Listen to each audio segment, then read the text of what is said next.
My father was in the Navy too, and speaking of him, in our last segment today, I wanted you to meet my dad, Jimmy the Beekeeper, as he shares some words of wisdom.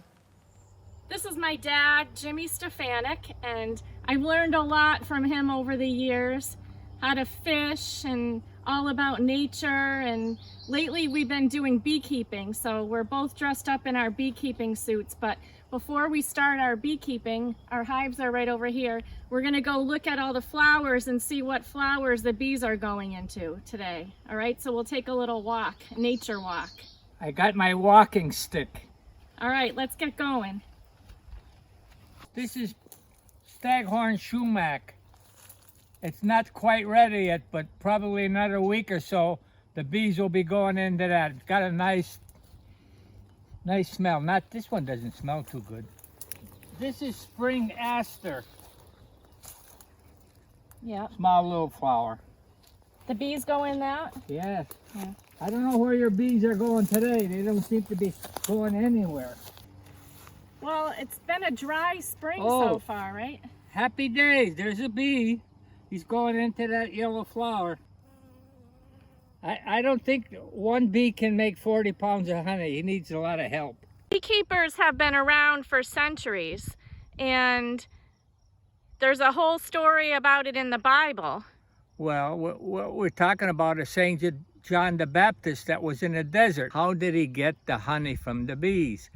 So being a beekeeper is obvious. He must have made a smoky fire and the bees left the hive and he was able to get the honey.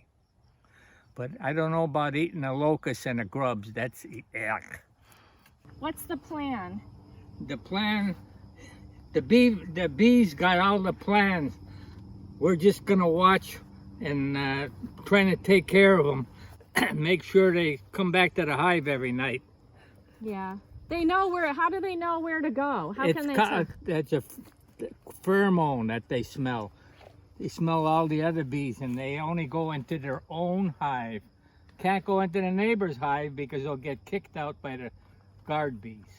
How many bees do we have in our hives? Oh, we probably got a couple thousand, but we got a long ways to go. Yeah. All right, this is hive number 1. We're gonna take the lid off and check for honey. Okay. Here's all the bees. Hi, dear.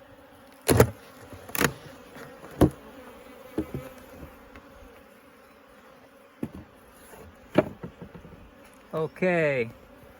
We got couple frames of honey here. I'm going to take one out.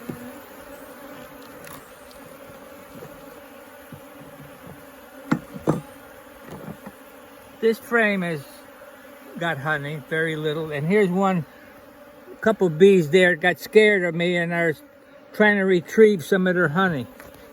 I'm not gonna take it. Oh, this one's heavy. Look at all the honey in here. Oh, smells good too. So what's going to happen now?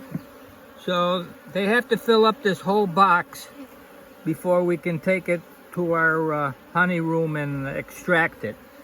Right now, this frame is almost full. And then what will they do?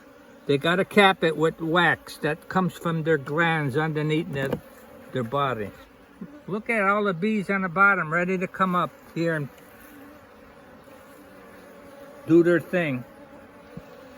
Okay, we're coming to number 4. Where's number 2 and 3?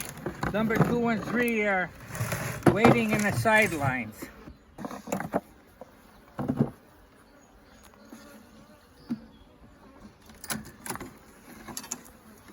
We have bees, but they're not enough. 1, 2, 3, 4, 5 frames. So we're gonna pull out one frame and see if the queen is laying eggs. Whoa, look at all the eggs. Plenty of eggs. Larvae, capped larvae, which is a good sign. So you know there's a queen in there. Yes, otherwise there wouldn't be no larvae. It was good beekeeping with you today, but I think you want to close with a song. Well, one of the programs I watched when I was in high school every afternoon was Rawhide. Rawhide, add 'em up, move 'em out, through all wind and weather.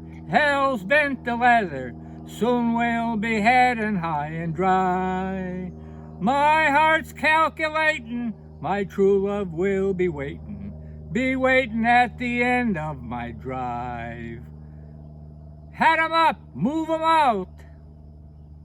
That's the end of this story. Happy Father's Day. He is quite the character, isn't he? And a pretty good dad, too.